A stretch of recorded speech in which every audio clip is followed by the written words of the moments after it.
Okay, ladies and gentlemen, thank you for coming back tonight. We're going to start in Genesis chapter 35. We've got Jacob having come down on the east side over here, come across the Jabbok, and he's going to come back over here to the area of Senchmet, Bethel. So that's where we'll start tonight. And I do appreciate you all being here. We're in chapter 35. I'm going to bow my head and pray, and we'll see if we can make some ground tonight in the book of Genesis. Father, we come to you tonight in the name of Jesus. We do thank you so much for the chance to be here again. We thank you for your truth. We thank you for your word, and ask that you lead us and guide us and help us make good progress here tonight in the book of Genesis. I do thank you for this room, this place to meet. We pray for our country, we pray for our churches, and we pray for ourselves and our families, that we may see revival, that we may draw ourselves closer to you, that we also may be a light that would shine and lead others towards you. In Jesus' name we pray. Amen. So Genesis chapter 35. This is now Jacob is going to end up coming back to Bethel. Remember, 20 years before, he had stopped on his way from fleeing from Esau. He stopped at Bethel. In this area is Bethel, and then Shechem is right in there also, and Jerusalem is a few miles south. We're probably about 35 miles from Hebron.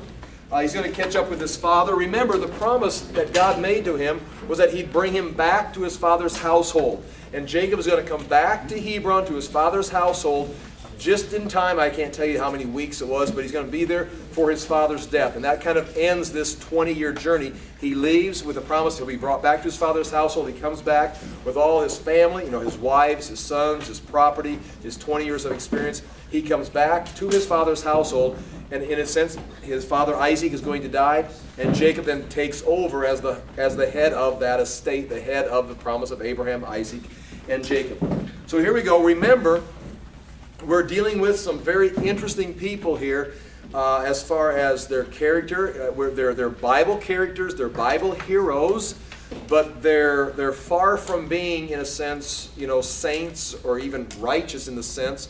There's some great corruption going on with these people, their attitudes, the way they live. But God is working through them. He's taken a people out of the world, out of the nations, that he may shine his light in, so that he can keep his truth in the world. They're going to become a nation that holds his truth. They're not always going to be obedient. They're not always going to be, in a sense, worthy of that covenant. But the ideal is that God needs them, as use the word need, in quotations. God doesn't need anything, but he uses them to bring his truth in, and he wants them to rise up and live righteously. And there's going to be times where they're going to, but in many cases they don't have the full revelation. That's what the law of Moses is really going to be about. Is God's going to introduce himself as more than just the God El Shaddai, the God that has everything, the God that can bless them, but also the God that's like, listen, I am a holy God also. There's a character trait that I want you to have. And that is the thing about the God of the Scriptures. He's not just a powerful God like Zeus. He's just not a warrior God. He is a God that has a character that is holy, that is in agreement with all of his creation, that he wants his people to take on. And so, of course, that's our challenge. It's not just to find a God that's going to bless us and make us rich, but to find a God that we can become like, that we can mature and become holy like, and he'll put his character in us. And of course, that goes on, it becomes even more clear when Jesus Christ comes and gives us even a greater revelation of God's righteousness. So it's kind of hard when we look at these people to see some of the things, and we're going to be reading some pretty risque stuff here this evening as we continue with the story of Jacob and his 12 sons. And remember, these 12 sons, 11 of them are going to, the 10 of them are going to sell one of them into slavery just because they don't like him. And so, quite a family here. Here we go, chapter 35, verse 1. Then God said to Jacob, I'm going to give him 3 imperatives. Go up to Bethel and settle there and build an altar. So he's going to go up to Bethel. He wants him to settle in Bethel, and he wants him to build an altar there to God, who appeared to you when you were fleeing from your brother Esau. I do want you to notice that God remembers that night when Jacob had the dream with the angels. He stood a pillar up. He made a vow to God. You bring me back, you will be my God. I'll give you 1/10 of everything. He remembers that, and after 20 years of being with Jacob, he brings him back, and then he tells him, remember, let's come back and fulfill and finish this covenant that we made, or this vow. So Jacob said to his household and to his... Whose phone is that? Yeah. So Jacob said to his household and to all who were with him, are you ready for this next line? Get rid of your foreign gods you have with you, and purify yourselves and change your clothes. So again, the purifying of themselves and changing of their clothes, that would be typical of getting ready to meet with a god or getting ready to have some kind of a religious ceremony. But the idea of getting rid of the foreign gods, remember we've already seen when Rachel came out of her father's house, she brought the teraphim with her. Remember the little household gods.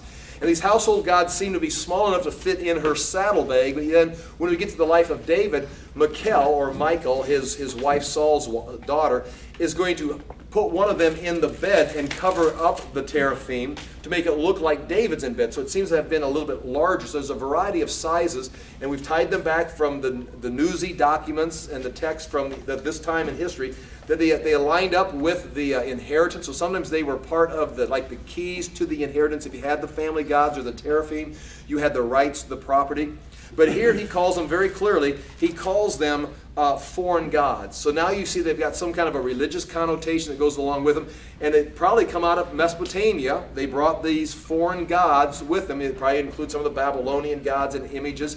They brought them down, and Jacob says, get rid of them. I'm going to introduce you to the God that I have sworn. Remember, Jacob told the Lord here at Bethel 20 years before, then he says, you will be my God. He's selected this God, the God of Abraham and Isaac. Jacob has selected him. And so he realizes we can't go meet my God with these other gods with us. So he says, get rid of your foreign gods. Verse 3, then come, let us go up to Bethel, and there I will build an altar to God who answered me in the day of my distress and who has been with me wherever I have gone. This was his day of distress when he was leaving his father's household. His brother was trying to kill him. That was his day of distress. God appeared to him, spoke with him, and Jacob made a vow to him. And he says, God has fulfilled his end. I have to go back and fulfill mine. So he's taken it very serious. This is, in a sense, a religious ceremony. But it's not just going to be your typical run-of-the-mill, we got to go do this religious activity. Jacob now is going to go honor the God who's kept his word for 20 years. And Jacob knows it. The things that have transpired in his life, he knows this has been divine. So they gave Jacob their foreign gods, and the foreign gods they had, and the rings in their ears. So now the rings in their ears, again, you can go off on, that's why we shouldn't have rings in our ears. But it's probably the reason they notice the connection, the foreign gods and the rings in their ears. The rings in their ears may have been some kind of a connection with those foreign gods. Here's the image, and here's my personal commitment to that image or whatever. So there would be a commitment. If you want to make the springboard off of this and say that's why boys shouldn't be getting their ears pierced, you can do that. But I don't know if that's really the connection. This seems to be a connection to the foreign gods. So anyway. And Jacob buried them under the oak at Shechem.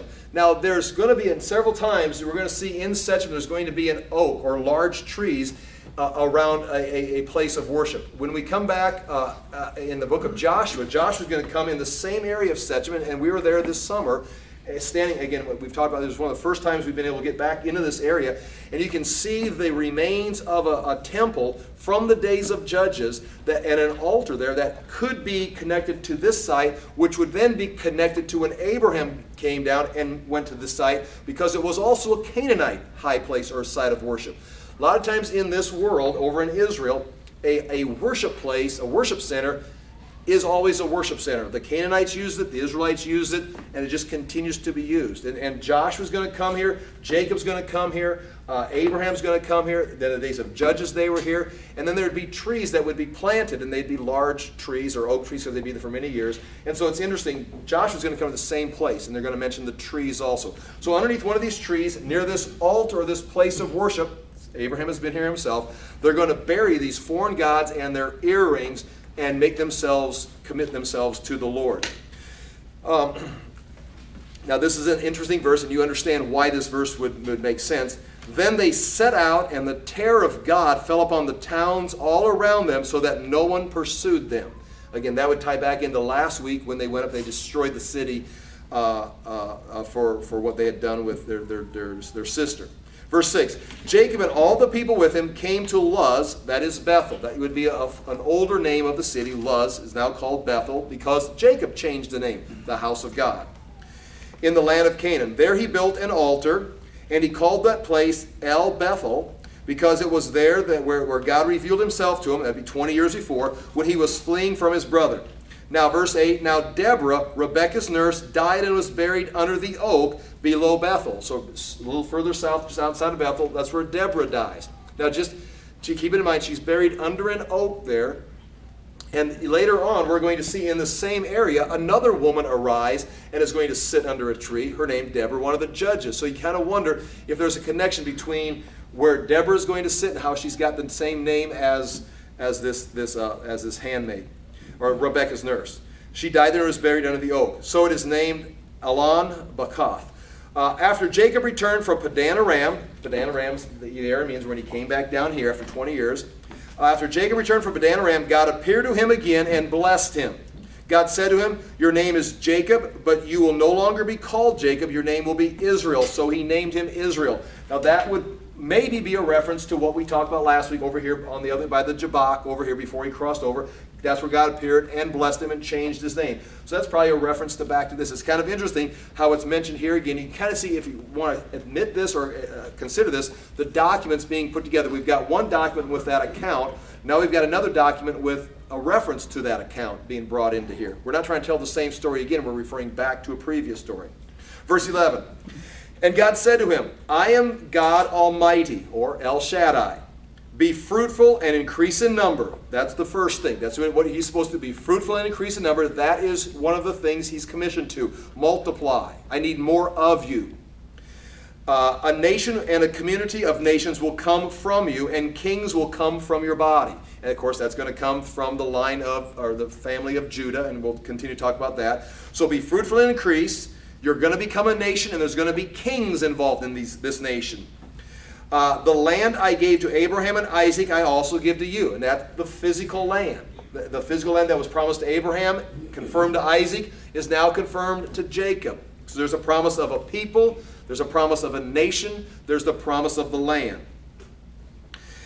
And I'll give this land to your descendants after you. And there's that open-ended question, how long? How many descendants? For how many years? Is this forever, or is this until the time of the Christ? I mean, how long? Again, I tend to think it means forever. But again, there's other theological opinions on that. Verse 13, then God went up from him at that place where he had talked with him. Now, at this point right here, it's interesting to note, that's the last time you're going, now think about it, and if I'm wrong, you'll be pretty clear, but this is the last time God appears and speaks to Abraham, Isaac, and Jacob until the burning bush. When he says, Moses, I revealed myself as the Lord Almighty, but by my name, the Lord, I did not let myself be known. Now come here, we're going to do something else. So again, I think that kind of, in a sense, this, if you want to talk about, again, I'm just using this as an illustration, and you're going to be able to watch if this is true and how this works. If you want to talk about those ages where God is doing miracles and he's speaking and there's prophets and people are moving about as far as the spiritual manifestations, you've just been in one of those periods. And right now it has just come to a close. God went up from him, book closed. And from now on, you're going to see God moving, but it's going to be through what? Joseph's going to be having dreams. It's going to be through situations. God is still watching his people, but he's not down there speaking with them, moving among them. He's left. The next time you see God come and actually engage with miracles and signs and wonders, Exodus, when he saw Moses, he says, here's your signs, go there, and then all of a sudden, slam, he's got the plagues, and God is moving. And there's going to be other times where he comes and goes. Now just kind of keep that in mind when people talk about, is God still doing miracles today or not? It's like, throughout the Bible, God has times where he moves and then he ceases. He comes back, different seasons. And just kind of, you can watch that. Remember what Gideon's going to say. When the angel of the Lord appears to him, he is going to say to him, why don't you do the things you did with our fathers? Where are all the signs our fathers told us about? They talk about all the wonders they saw in the wilderness. They come across, the manna stops, they fight the battles. And in a sense, God has done his part. He's got them in the land. And even when the angel of the Lord comes to Gideon, you know what he's doing? He sits down under an oak tree. Just kind of sits down. What? I've done everything I'm going to do. I've now put you in position. Now make it happen. And then you kind of wonder about, and again, it's a great illustration, I think, for the church. God has done some great things for the church, got the church rolling, go into all the world. Here's the scriptures, here's the foundation. I've equipped you, now go. And we're like, well, where's all the signs and wonders? It's like, I mean, you decide how you want to play this out. It's like, You don't need the signs and wonders. You need to do what I told you to do. Get out and teach. Get out and preach. Get out and evangelize. Spread the truth. But where's all the stuff at? It's like, I've done my part. I've got you started. It will definitely, they'll definitely, that doesn't mean it's never going to happen again. I'm not talking about cessation, or I'm not even sure what I'm talking about. You know what I'm saying? Because I'm on both sides of the scope. It's like, does God do miracles? I sure think so, but there are times when God just ceases. But it's pretty clear that those days aren't completely over, because the day is going to come again in the future where God intervenes very clearly with signs, wonders, and miracles in the end times. And so kind of, maybe we're still just going to march through everything's the same, but when you look at the Bible, things are not always the same. Name the miracles that Jeremiah and Isaiah did. Isaiah did a few things. Jeremiah, God spoke to him, but there's no miracles or confirmations. Elijah and Elisha, Elijah did miracles. Elisha did twice as many miracles. And then Jonah, name the miracles Jonah did. I mean, you see what I'm saying? There's not a definite pattern. There's times God moves and he doesn't. And this appears to be a time where God is leaving, closing the book. He's still with them, but he's not going to be speaking like he is. So here we go. Keep that in mind as we move through this. Okay, Jacob, verse 14. Jacob set up a stone pillar at the place where God had talked with him, and he poured out a drink offering on it, anointed it. In a sense, he sanctified it with that offer, or that oil. He also poured oil on it. Jacob called the place where God had talked with him Bethel, the house of God. Verse 16. Now we're going to get some more narrative and set some stage here. A lot of the rest of this book is two things. The rest of the book of Genesis, is getting the people of Israel down into Egypt, and then identifying the tribes on who's going to do what. We've got to identify the priestly tribe, we've got to identify the ruling tribe, and the book is going to end with Jacob prophesying who's going to be doing what in the future. And it's like, why are these guys chosen for certain things? Well, when you read this account, there's going to be certain things that it's going to be very clear. And one of the things we saw last week, and we'll mention it again, is when they came up here and they slaughtered those people with Levi and Simeon. Levi is going to end up... This story is important for a variety of reasons, but one, it shows Levi's passion. His willing, again, we can't really justify it. Jacob calls him unstable as water, but it demonstrates Levi's passion. That if we could just get Levi focused on something right, he'd be very passionate. And as history will play out, Levi is going to become the priestly tribe in charge of protecting the word and the tabernacle. We're going to see here real quickly, Judah. Why is Judah going to be the tribe chosen to rule? Well, it's going to be because of his character, and it's going to be a crazy story, but the character of Judah is going to be revealed, and he is going to end up being chosen. Reuben, the firstborn, is about ready. Reuben, the firstborn, who's supposed to be the one with the largest inheritance, the ruling tribe, because he's the oldest, is going to nullify himself and prove himself worthless because of some choices that he makes. And all of this is kind of setting the stage for what's to come. Joseph, who appears to be the most faithful, you never hear of him again because he gets the double portion. His two sons, Ephraim and Manasseh, are adopted by Jacob towards his end of his life. Joseph, in a sense, is not eliminated. He's just multiplied. So Joseph actually gets double portions through his two sons. And that's all that is explaining. The rest of this book is kind of explaining all of it. They just sometimes seem like random stories, but they've all got a point, in a sense of pointing to the future. So here we go. The stories begin. Verse 16, then they moved on from Bethel. While they were still some distance from Ephrath, Rachel began to give birth and had great difficulty. Now this is going to become Bethlehem of one of the cities there up north, in Rachel's tomb, which has been identified possibly because of some ancient stones that are there, or is in that same area. She began to give birth and had great difficulty. And as she was having great difficulty in childbirth, the midwife said to her, don't be afraid, for you have another son. She gave birth to her second son. It'd be Joseph, and now Benjamin. She's going to call him Ben-Oni, which means, Ben means suffering. I see Ben something. Ben means son of. Oni, which means suffering. Son of my suffering.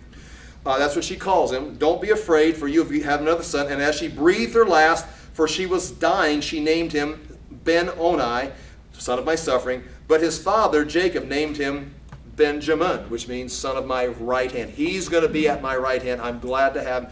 He's grieved by Rachel's loss, but he renames his son, son of my right hand.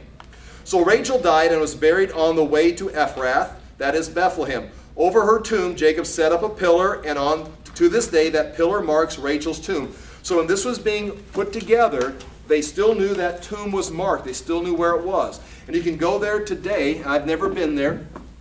But they say that you can see some large stones that were put there as far as a foundation that were built around something. So it appears, as they kept track of this, we say, well, we've lost it. But you go back and you see somebody remembered something being there, and they just kept probably adding to it and building onto it. So we may know exactly where this tomb is at if we would have a chance to examine it some more. Verse 21.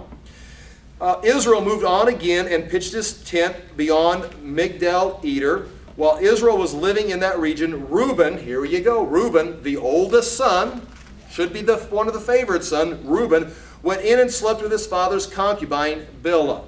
And Israel heard of it. Now again, there you can see Jacob's being called Israel right there. And Israel heard of this. Jacob had 12. Now again, what's about that story? No, that's just ding. That's the information you need. Reuben is now done. Reuben is not going to get anything. It's like, it doesn't need to tell you that. That'll just play out later. When we get to the end of the book of Genesis, Jacob's going to recount all of these stories and bless or curse, in a sense, his sons for their behavior, and it's going to affect their future. And that's all we need to know about that. Jacob had 12 sons. The sons of Leah, Reuben, the firstborn of Jacob. And you got the whole list right there, and you can go through there and look at that. Verse 27. Jacob came home to his father Isaac. This is, like I said, this is the wrapping up of the 20-year journey. God said, I'll bring you back to your father's household. Came back to his father Isaac in Mamre, near Kiriath Arba, that is Hebron, where Abraham and Isaac had stayed. Isaac lived 180 years. Then he breathed his last and died, and was gathered to his people, old and full of years. And his sons Esau and Jacob buried him. Just like Ishmael and Isaac came back and buried Abraham, Esau and Jacob come together and bury their father Isaac. Now that we've mentioned Esau, we've got a new document added in here. And again, I really am convinced that these are documents put together, because look at this. There's no story. It's just right here. Chapter 36. What is it? Well, here's what it is. This is the account of Esau. That is Edom. This is just a document of the genealogy that's kept and put in that just woven into this book. And I'm not going to read it all to you, but you've got right there. You got it's like Chronicles. You just got a list of all the names of where everybody comes from and where they go. Gives the name in verses 2 and 3, gives the name of his wives. In verse 3, you may want to notice Basemath was one of his wives, daughter of Ishmael and sister of Nebaioth. So in other words, he marries the daughter of Ishmael. So when we start talking about all the sons of Abraham, you're going to count here. You're going to have Ishmael, then he's going to marry into Edom and the line of Esau. You're going to have the Midianites. You're going to be coming in here in a minute. They're going to be bringing that caravan around to take Joseph down. Those are all cousins and relatives of Ishmael and Keturah's sons through Abraham. They've all kind of mingled out there in the area of south of the Sea of Galilee, or Dead Sea, and over to the east of the Jordan. They're all kind of mingled together, and they're going to now come back, and they're going to be called the Midianites. They'll pop up several times in the scriptures. You can see a variety of things in those chapters. I'm just scanning, looking through. Verse 18 mentions the chiefs. It's going to mention some of the leaders. In verse 31, these were the kings who reigned in Edom before any Israelite king, long before Saul. While before Israel even goes down into Egypt, or while Israel is in Egypt, Edom's already got a dynasty. They've already got a kingdom set up there in Edom. Israel's still down in slavery, getting ready. And so long before Israel had kings, Edom's got kings, and here's a list of all the kings and who they were, and the chiefs and everything. Okay, so that leaves us right there with the death of Isaac. So now all we've got is Jacob and his 12 sons. He's got a youngest son named Benjamin, and he's going to be growing up, and he's got a son named Joseph, who's going to be, again, his favorite son, and he's going to be given that coat of many colors. And that coat of many colors, of course, has caused some not controversy, but some discussion of what is the coat of many colors. We bounced around over the last 20, 30 years trying to explain that. But basically, it appears that this coat of many colors, it means has sleeves on it, and the sleeves had different, in a sense, colors. It was a symbol of an inheritance. It indicated that whoever had this coat kind of he was the chosen son. Reuben's been replaced. This would indicate Reuben has been replaced. Joseph is now the one who's going to take over and replace him. And you're going to notice here, the other sons go off and watch the sheep. Joseph stays back and is kind of in a supervising position. Again, you think about this, you've heard this taught several times. I mean, for years you've heard the story taught. So as I say things, balance this out with all that you know. But Joseph appears to be in a leadership position, or being at least trained. He's 17 years old, and here we go. Chapter 37. Look in verse 2. This is the account of Jacob. So now, once again, this would be another document. This is now, we've covered the account of Isaac, which included Jacob leaving, being gone for 20 years. We were talking about Jacob, but really it's about Isaac and how he transferred the inheritance to the son between Esau and Jacob, how Jacob got it. Now Jacob's come home, he's ready. Isaac dies, the account of Isaac is done. Now we actually begin the account of Jacob. Again, we know all about Jacob, but that was the account of Isaac. So Jacob lived in the land where his father had stayed, the land of Canaan. Verse 2, this is the account of Jacob. And we begin with Joseph. Joseph, a young man of 17, was tending the flocks with his brothers, the sons of Bilhah and the sons of Zilpah, his father's wives, and he brought their father a bad report about them. So again, he's with them, but he seems to be in some kind of a supervising position. Now Israel loved Joseph more than any of his other sons because he had borne him to him in his old age, and he made a rich ornamented robe for him.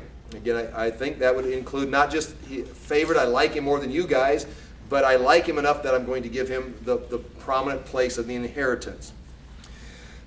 When his brothers saw that their father loved him more than any of them, they hated him and could not speak a kind word to him. And again, you go back to this family, they grew up with the 4 moms. They grew up with the moms having competitions on who can have the most children. The children were involved in the competitions. Jacob's competing against his father-in-law Laban. He's afraid of his brother Esau's going to kill him. I mean, it's a, if you want to use the word dysfunctional, there would be a good time to throw this in. And so they, now Jacob is, the youngest son is decorated and put out front, says, this is the one I like. This is the one who's going to, it's like, give me put a target on my back, Dad. And indeed, yes, is that a hand? Yep. Is he the one child born after Laban's influence? No, he was born in Padan Aram. All the sons were born in Padan Aram with Laban, and he would have been very young, up to the age of 7, 8, 9. He was part of the group that fled, but he would be born to Rachel. Rachel, who has just died, is going to have the 2 sons, Joseph and then Benjamin. Benjamin is the only one not born in Padan Aram, up north. So do you think that there's a Laban thing going here where the other children maybe were influenced by Laban? It could be. I would think that was pretty, like we talked about how they threw stones in a pile and they made the vow. I think that was probably settled. I think the sons, my guess would be the sons are clearly on their dad's side because the wives, the daughters of Laban are on Jacob's side. So I think the sons would all be completely on. I think Laban would be out of the picture here. I think Laban, the issue is over. Although the influence of Laban would be the effect on how they saw how to handle problems and family controversies, which involves business and inheritance, even here. And it's like, when it involves inheritance and family business, anything goes. Ripping off your father-in-law, running away from home with all the possessions and the family gods, and in this case, throwing your brother in a pit and selling him into Egypt. It's all fair game. Because that's how families act, I guess. I think that would be the thing that would have an impact on them, is the image or the example they saw. Okay, verse 5. Joseph had a dream, and now this is going to become consistent. He's going to be known as the dream master. They're even going to use that term, dream master, the master of dreams. And you're going to see it here, and he's going to nail the dreams here. He's not going to have any misinterpretations. He's going to go down into Egypt, and there's dream interpretations. There's even remains of books from this time period in Egypt of how to interpret dreams and what meant what. And they're on Amazon.com back then. But they have dream books on how to interpret dreams. And so when Joseph begins to interpret dreams, he apparently rises above even the expectations of the culture. And I'll mention this again. Notice what he's doing. He's receiving dreams and interpreting dreams. It's not direct revelation like, God just coming and talking to Abraham, or coming in and having lunch with Abraham, or speaking to Isaac, or like he came in and appeared, wrestled with Jacob. We don't see that anymore. That doesn't mean God's not in the picture. He is now moving, but he's moving through dreams. Kind of behind the scenes. Okay. Joseph had a dream, and when he told his brothers, they hated him all the more. Again, it could become kind of comical. It's like, do you have no sense, son? You've already got a target on your back, and now you're going to tell them your dreams. He said to them, listen to this dream I had. Or maybe he's just very bold and confident. Now, as we go through this, there are two people potentially that do not sin in Scripture. I mean, besides Jesus. They don't see him getting chewed out or reprimanded. You got Jeremiah. We're going through the book of Jeremiah. Jeremiah, a good guy, but you see God rebuke him a couple times for his attitude. And you got Peter. You got examples of everybody. David. Examples of most people making mistakes. Joseph and Daniel are two of those examples that they just kind of click through life, and they have a sin nature. You know they don't do everything right, but the Bible presents them as they got it right. And so he kind of watches to this a couple times maybe where Joseph, when he's in prison, he maybe gets a little antsy. You can maybe say he got impatient, but that's kind of an assumption. But nonetheless, listen to this dream I had. We were binding sheaves of grain out in the field when suddenly my sheaf rose and stood upright, while your sheaves gathered around mine and bowed down to it. And he's like, what do you think that could mean, brothers? His brothers said to him, they don't even bother to interpret the dream. They just say, do you intend to reign over us? It's like, clearly, that doesn't need an interpretation. Will you actually rule us? He's the 11th son, and they're all older. Again, these guys are older. They're not like teenagers. Some of them are up in their 30s, pushing 40 years old by now. Do you intend to reign over us? And they hated him all the more. Again, the word hate now has been used 3 times. There's a hatred towards him. They don't want him around. They're threatened. Their inheritance is threatened. Their family is threatened. Just like Abraham was trying to protect his inheritance, they're all trying to carve out their piece, and Joseph is threatening that, at least with his attitude. They all hated him all the more because of his dream and what he had said. Verse 9, then he had another dream, and he told his brothers, listen, he says, I had another dream, and this time the sun and moon and 11 stars were bowing down to me. Then when he told his father as well as his brothers, his father rebuked him and says, what is this dream you had? Will your mother and I and your brothers actually come and bow down to the ground before you? Now, it's not in the context here, but you have to take it out of here that the sun represents the father, the moon represents the mother, and the stars represent the sons. I mean, that's pretty clear, but that'd be probably the culture and how they interpret those things. And so it's clearly, in other words, Jacob is convinced that Joseph is telling him, even you will bow down. Now remember, his mom is dead. Joseph's mom is dead. So when he says your mother, he's referring to the family structure. In other words, from the father to the mother to all the sons, our entire family are going to bow down to you. I don't think so. And rebuked him. But yet Jacob is wise enough. I mean, that would be the appropriate response, I would say, is you're not going to rule over me, son. But then you go back and you think, it's like, that was a dream, and maybe, I've seen some strange things, especially the Esau, the younger ruling over the older. Well, here it says right here. His father rebuked him and says, what is this dream? Will your mother and I bow down and actually come and bow down to the ground before you? His brothers were jealous of him, but his father kept the matter in mind. It's like a lot of times we do. When someone says, God says this, or this is what God's going to do, it's like, well, I don't think I'll rebuke that, but it's like, okay, well, we'll put that on the shelf and we'll watch and see if it happens. And that's kind of what Jacob's doing. It's like, well, we'll wait and see. Notice the same thing Mary does. When Mary hears these things, and Jesus' mom, she kept these things and pondered them, and she kind of, okay, well, we'll wait and see. Hard to imagine that taking place, but we'll wait and see. So he rebukes his son, but as far as before God, it's like he kept it there and waited. Verse 12, now, his brothers had gone to graze the father's flocks near Shechem. So here we get our map up here very quickly, get some distances set up here.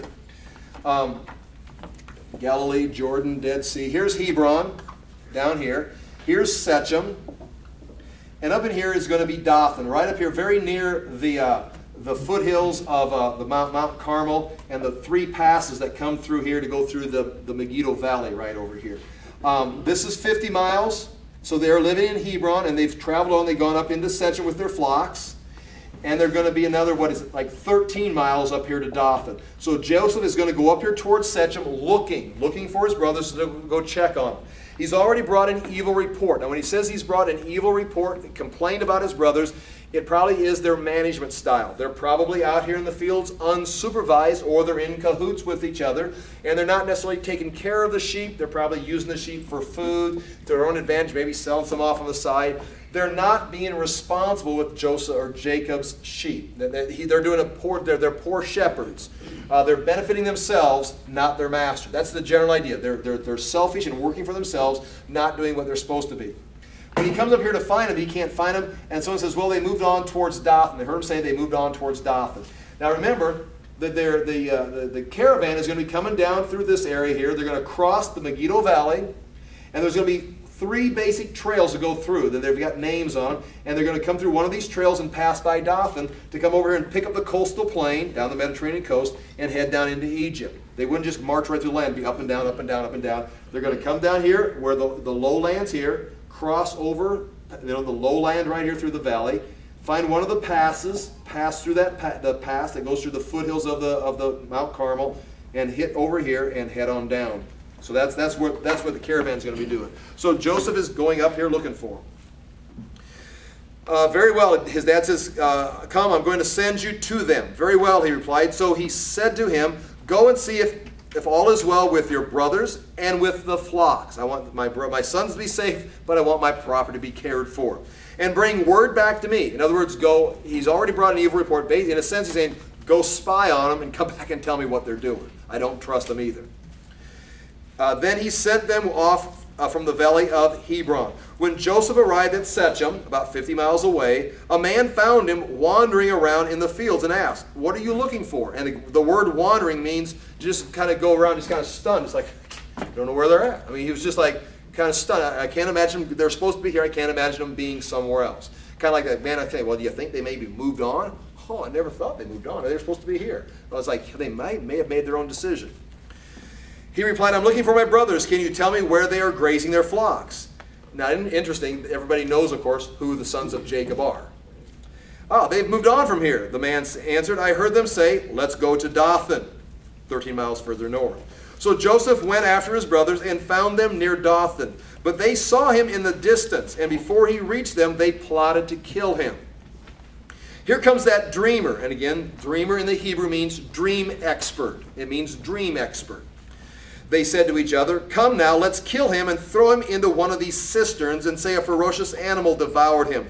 Then we'll see what comes of his dreams. Now again, they are intimidated by these dreams. People believe in dreams. I mean, when someone has an interpretation, they believe in dreams. And so when he gave that interpretation, it's like a threat. It's like this is hanging out there in the cyber space, or out there in the spiritual realm. This dream, we've got to quench this dream so it can't happen. Now notice, when Reuben heard this, he tried to rescue him from their hands. Reuben, the oldest son, the one who's in trouble, lost. Maybe he's trying to regain some kind of credit with his father. He tried to rescue him from his hands. Let's not take his life, he says. Don't shed any blood. Throw him into this cistern here in the desert, but don't lay a hand on him. And here it is. Reuben said this to rescue him from them and take him back to his father. Now, what would be a better way to regain your standing with your father? I mean, you slept with one of his wives. Now you can maybe rescue his favorite son and bring him back, and all the other brothers will be cursed, but Reuben and Joseph, they'll be the heroes. So that he may be thinking, here's my chance to, play against my brothers. Again, don't necessarily think of him as being noble. He maybe is noble, but he may be just seeing this as a great opportunity, a great move. These guys will get burnt. I'll be the hero. It may be on that level. Don't give these guys too much credit. Verse 23. So when Joseph came to his brothers, they stripped him of his robes, the richly ornamented robe he was wearing. They took him and threw him into the cistern. And again, cisterns, I'll just draw a real quick picture. Cisterns would be, if you're looking down like from an angle, we're not drawing this over here on the east side of the Jordan now, but here's the ground level, and there would be like a hole in the ground here that you'd put a stone over, and it'd be something that would be a lot of times man-made, or they'd find a hole somewhere, and they'd cover it with, what's the word I'm looking for? I want to say tar, but it's not tar. I just lost my mind. Plaster, thank you. They'd cover it with plaster to seal it so it wouldn't leak. So when water would come into it, they'd have like drains of water coming from rainwater. It would collect here and then sit here and they'd cover it up. It wasn't a natural source. It wasn't a spring. It was a cistern. And this is going to be used, it's one thing you want to kind of keep in mind as you read the Bible. There's going to be natural springs that provide fresh water that's coming out of the mountains, coming out of the rocks. It's fresh water. You can just drink it. And then there's going to be cisterns that they've collected runoff water. And again, they used it. There's places in Jerusalem that they still have these cisterns that you can see. So they're right in the middle of cities sometimes. But sometimes these cisterns could become bad. You know, they maybe crack and leak the water out, or the water wouldn't be fresh. And then Isaiah is going to do a great job of using these and comparing the Israelites, the people of Israel, are going to be drinking from the filthy cisterns when God is offering them the fresh water of the spring. And so instead of drinking, to them it'd be a huge illustration. This would be like drinking, you know, from the runoff water on the street compared to the water coming out of the mountains or something. Anyway, that's where there's a dry cistern there. They move it back and drop them down in the cistern. Here, stripped of his robe, threw in his cistern. Okay, verse 25. As they sat down to eat their meal, again, that just kind of adds to the callousness of they just threw their brother into a cistern and they sit down to eat, which may be one of the sheep or some of the sheep. They looked up and saw a caravan of Ishmaelites coming from Gilead, and Gilead is over here. So when I had them coming, this is Gilead, so I had them coming down from the north. They may have crossed right here at Beth Shean, right here, and crossed right on through like this. There's a place to cross right there, a trading route right there. So they may have come across there. Israelites coming from Gilead. Their camels were loaded with spices, balm, and myrrh, and they were on their way to take them down to Egypt. Now, what these guys are doing, these caravans, this is a big deal. This is going to play into the culture and the history of the land for the next 2,000-3,000 years. What is it, 700? Yeah, the next 2,700 years. As far as the caravans, the trade routes. They're going to be huge. There are going to be people who become very wealthy because of these trade routes. There's going to be places in the wilderness or the Negev that are basically destitute, but because the caravan routes ran by there, they became fabulously wealthy because of these caravan routes. So these caravan routes are a big way. These are a big deal. We can tell you more about that, but I'm going to keep moving. They had all things are on the way down to Egypt. Judah said to his brothers, now here comes Judah, what will we gain if we kill our brother and cover up his blood? In other words, we kill him, we're going to lie about it, we have no profit. We're here to make money. So he says, come, let's sell him to the Ishmaelites and not lay our hands on him. After all, he is our brother, our own flesh and blood, and his brothers agreed. We can make some money on this.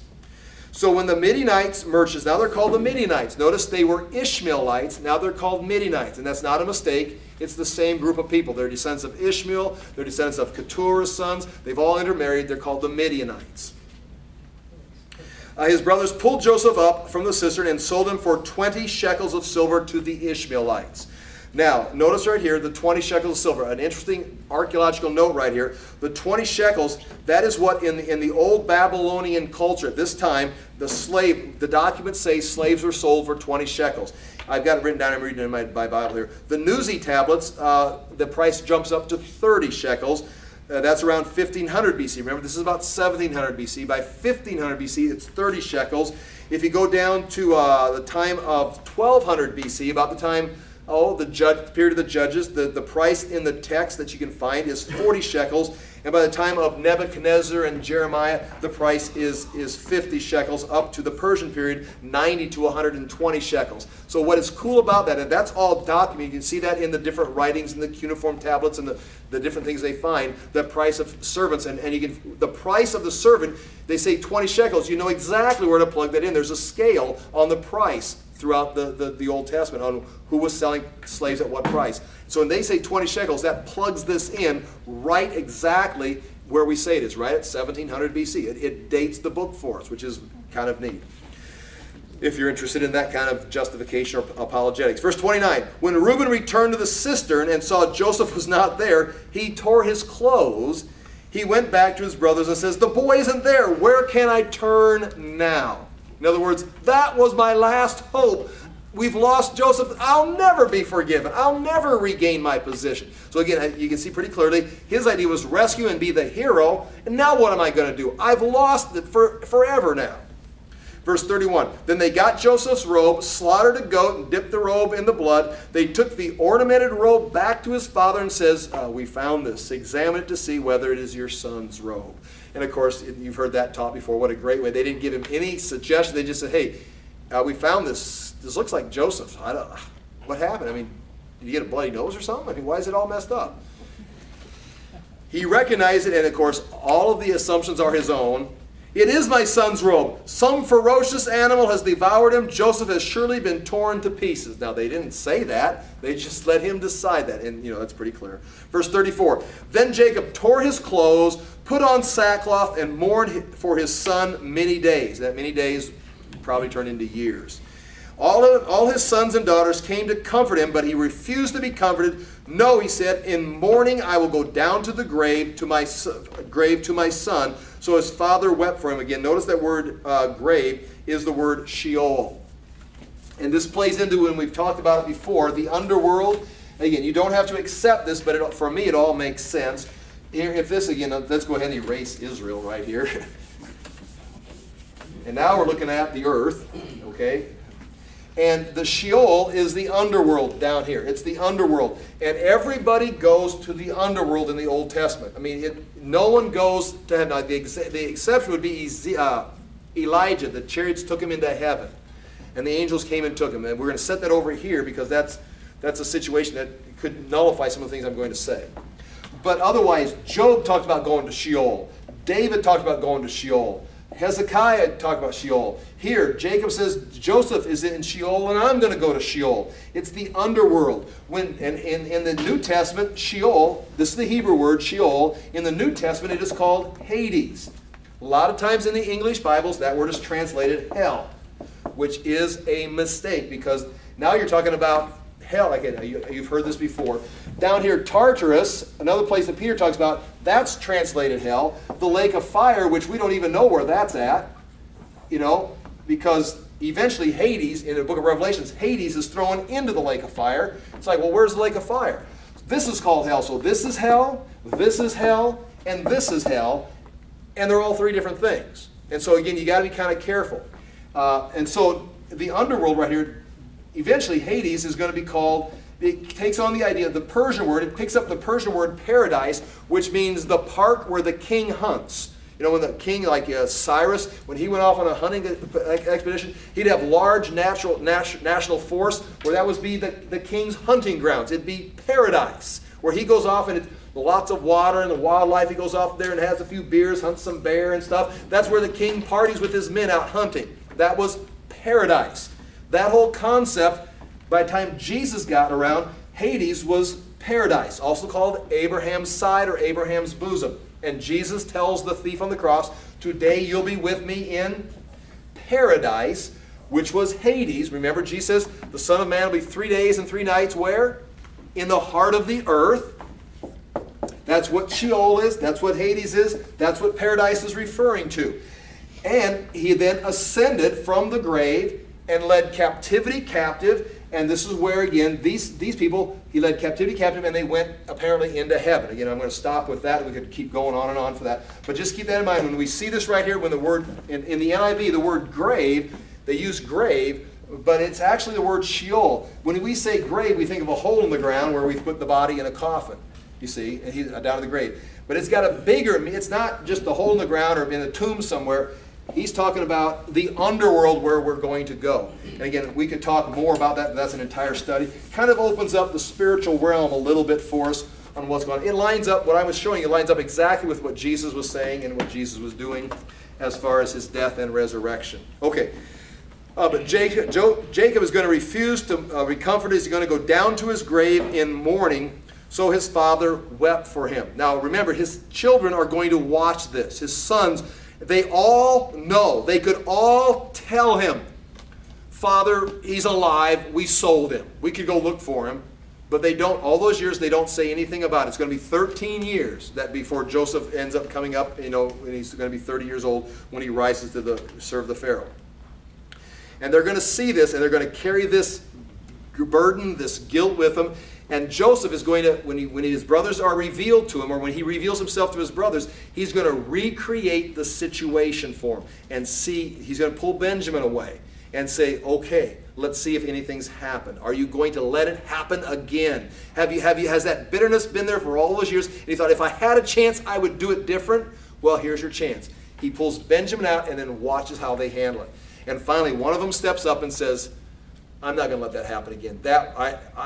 He surrenders his own life. Says, no, I'm not going to let this happen. I can't watch my father grieve.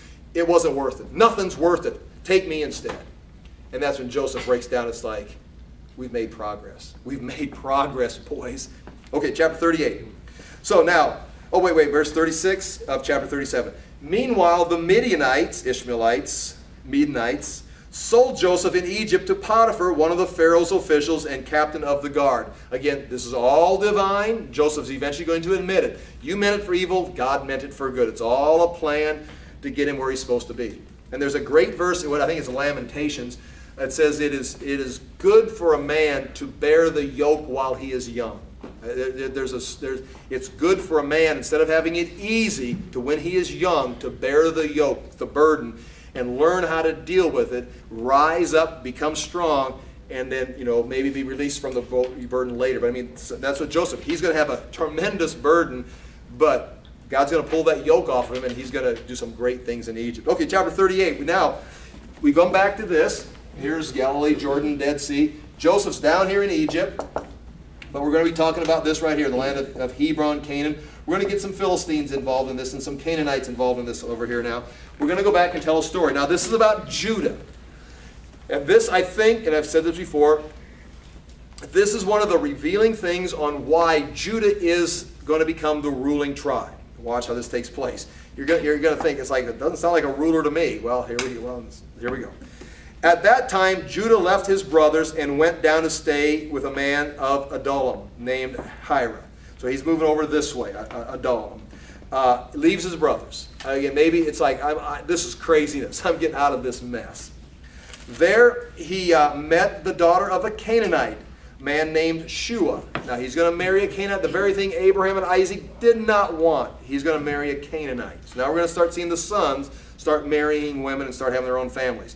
He married her and lay with her. She became pregnant and gave birth to a son who was named Er.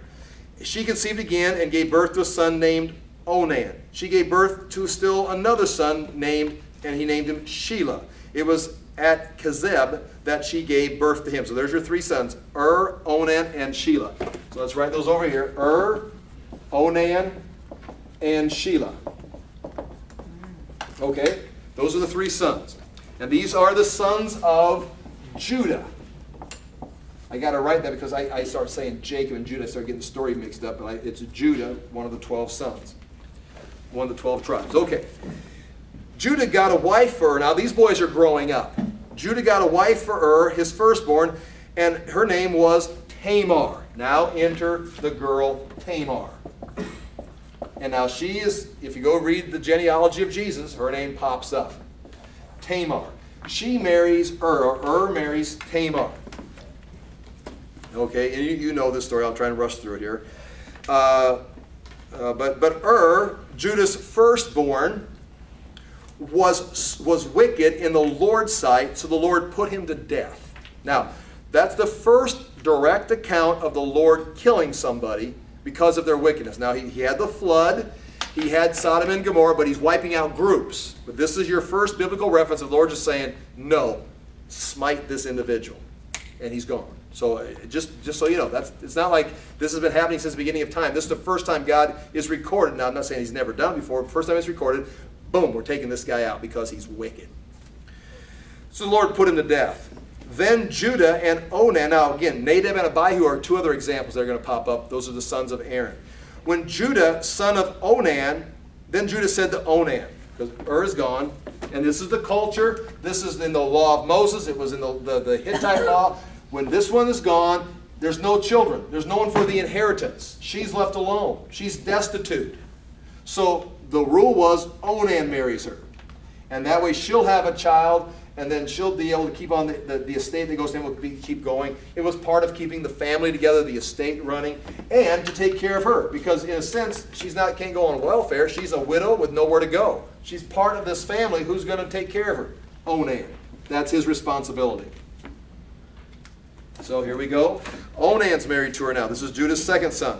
Judah said to Onan, lie with your brother's wife and fulfill your duty to her as a brother-in-law to produce offspring for your brother. So she can have a son and the inheritance can't continue. But Onan knew that the offspring would not be his. In other words, it could affect his inheritance also. And this goes back to the story of Ruth, or we see that taking place in the story of Ruth. So whenever he lay with his brother's wife, and it did it apparently more than once, he spilled his semen on the ground to keep from producing offspring for his brother. What he did was wicked in the Lord's sight. So he put him to death also. It's kind of nice when you just come and talk to people. Back when talk to Abraham, talk to Isaac, talk to Jacob. Now he just smites them. Verse 11. Judah then said to his daughter-in-law Tamar, live as a widow in your father's house until my son Shelah grows up. For he thought, he may die too, just like his brothers. So Tamar went to live in her father's household. So again, this is Judah's responsibility. Culturally, this is his responsibility. This son's dead, and this woman is part of his family. So he's got to take care of her somehow. He said, okay, I'll make it. Here's what you do. You become a widow, go back to your father's household, live there, and when Shelah's old enough, then we'll try this again. With no intention of doing it, maybe she'll forget. Maybe she'll die. Maybe someone will marry her. So maybe just don't look at her. And maybe she'll just disappear. He doesn't want this son to die also. Now, again, this becomes a risque story, but what Tamar's going to do is she's after the seed. She's after a child. She's after something to tie her back into this inheritance. And this guy's gone. This guy's gone. She can't get this guy, but the seed is right here. So that's why she's going to make a play for Judah. And she can't come and, she can't come and seduce him, because he knows if she seduces him, he's losing his inheritance. He can be seduced by somebody else, but he can't be seduced by Tamar, because that'd cost him too much. So, he's not beyond being seduced. He just can't be seduced by Tamar. You understand the story. Verse 11, Judah said to his daughter, go live in your father's house. Verse 12, after a long time, Judah's wife, the daughter of Shua, died. When Judah had recovered from his grief, he went up to Timnah. And you remember Timnah, that's going to be over there towards Beth Shemesh and towards the Philistine territory. Valley of Elah runs right through there. Sorek Valley runs right past there. But anyway, that's Samson territory. He says, she died. So when Judah had recovered from his grief, he went up to Timnah to the men who were shearing his sheep. That's, again, when the sheep are being sheared, it's a party season. It's harvest season. They're going to have extra money. They're going to be buying drinks and celebrating. There'll be some dancing. And his friend Hira, the Adullamite, went with him. When Tamar was told, your father-in-law is on his way to Timnah to shear his sheep, she took off her widow's clothes, covered herself with a veil to disguise herself, and then sat down at the entrance to Enam, which is on the road to Timnah. For she saw that though Shelah had grown up, she had not been given to him as his wife. In other words, she says, okay, I'm getting left out of this. So she goes up, and so as Judah is on his way to Timnah, she's sitting there dressed like a prostitute. Now the question is going to come up, how does he not know this? How does he not recognize, at least during their escapade, how does he not at some point go, you're Tamar? Well, one, it's been some time. I'm not sure how many years it's been, but it's been months. She may have changed. Two, she's trying to disguise herself. She's taken off her widow's clothes. She's put on other clothes, the clothes of a temple priestess or a prophetess, someone that works in the temple, a prostitute. And it can involve wigs. Prostitutes in Corinth all the way back, they could wear wigs and they'd change their look and whatever. So it is possible that Tamar could clearly disguise herself. And you can throw, if you want to throw alcohol in there, you could throw that in there to add to the confusion. It doesn't say that, but it's not impossible. It used to bother me, how does this happen that he doesn't know it's Tamar? How does that? But then when you think about it, I've thought about it, it's possible. Okay. She saw that though, okay, verse 15. When Judah saw her, he thought she was a prostitute, for she had covered her face. So there she's completely covering herself up. Not realizing that she was his daughter-in-law, he went over to her by the roadside and says, "Come now, let me sleep with you." "And what will you give me to sleep with you?" she asked. So she's, bargaining with him. "I'll send you a young goat from my flock." A young goat, that's a good price. "Will you give me something as a pledge?" "I don't see a young goat. What do you have as a pledge until you send it?" Now, what he's about to do, I cannot explain yet. I mean, certain things, you think about it, and then you think about it, and you eventually explain it after thinking and asking questions. But basically, what he's going to do is give her his driver's license and his credit card. And say, "Just hang on to these for me." It's kind of like, well, I won't be back. I don't need the goat. I got your credit card. Or basically. He says, "What pledge should I give you?" "Your seal and its cord and the staff in your hand." Now the seal could be on a ring where you press it into a clay document, which is kind of put these guys in a certain class of people that have a seal. Not everybody had a seal. Not everybody needed a seal. But a seal, you press it into a piece of clay to put a seal. This was your signature. It was, if anyone had that seal, you could sign Jacob's name or Judah's name to anything. It was like his rubber stamp. It was like this gave you permission to get into anything. And then the cord, it would be on a cord, which means it wasn't a ring. It would be something they could wear around their neck. It would be small, something like this. And they'd roll it in the clay. And they have found many of these with images on them. They'd have someone carve it. And they'd roll it out. There'd be like a little picture there or something that would describe this is Jacob's seal. And then his staff, which would be his sign of authority. Whoever had the staff, it would be a symbol of, I am Abraham, Isaac, and Jacob. He's got the staff. And this would be his estate, Judah's estate right here. So he gives her his signature and his authority, his sign of these two things. I don't understand. Why would you, write a note, something? But he gives her these things. Your seal and its cord. Now notice, she knows what to ask for. She knows what she's looking for. So he gave them to her and slept with her, and she became pregnant by him. Tamar got the seed. Now you can blame Tamar, get mad at Tamar, but listen, that's her seed. You understand? I mean, I'm not justifying prostitution or deception or seduction or anything like this. I'm just saying Tamar is out here in her culture. It's like, I'm getting ripped off by this family. And she got the seed. Okay? I'm not promoting this kind of behavior. After she left, she took off her veil and put on her widow's clothes again. She goes back home. No one knows any different. She didn't spend the whole day there. Just needed one customer. Meanwhile, Judah sent the young goat by his friend the Adullamite in order to get the pledge back from the woman. He's kind of thinking, that wasn't very smart. Maybe. But he did not find her. He asked the men who lived there, "Where is the shrine prostitute who is beside the road at Enaim?" Where's that prostitute at? The one that works down here at the temple. They go, "Well, there hasn't been a shrine prostitute here. We don't have that kind of stuff here." So he went back to Judah and says, "I didn't find her. Besides, the men who live there said there hasn't ever been a shrine prostitute there. They don't know what you're talking about." Then Judah says, "Well, let her keep what she has, or we'll become the laughing stock. Don't tell them what I gave her. Don't tell them I gave her my driver's license and my credit card. Just let it go. Maybe she won't know how to use them. After all, I did send to the young goat, hey, I'm off the hook. I tried to pay the pledge. I tried. What else can I do?" And you didn't find her. Okay. About 3 months later, Judah was told, because now she's starting to show, Judah is told, here's his daughter-in-law in her father's house dressed like a widow, and she's pregnant. "Your daughter-in-law, Tamar, is guilty of prostitution, and as a result, she is now pregnant." Judah says, "Bring her out and have her burned to death." This is a great story. What? Now this is like, man, this is a win-win situation.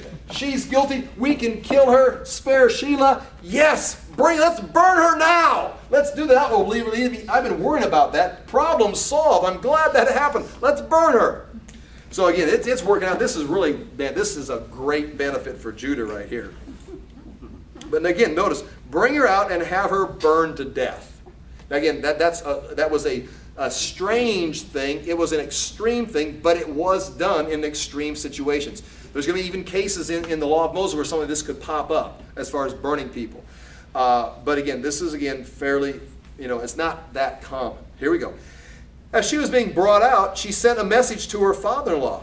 "I am pregnant by the man who owns these," she said. And she added, "See if you recognize whose seal and cord and staff these are." And then the guy comes, "Hey, she says to ask you, Do you recognize this driver's license and this credit card? Because this is the man who got her pregnant. Oh, and now again, he's called the council. This is one of those situations where maybe by the gate, of the city where all the men, all the leaders are all by the gate. They're having court right there. Bring her out here. And Judah's like, this is the day. We've got to bring justice. We can't have this in our community. You got the whole everybody.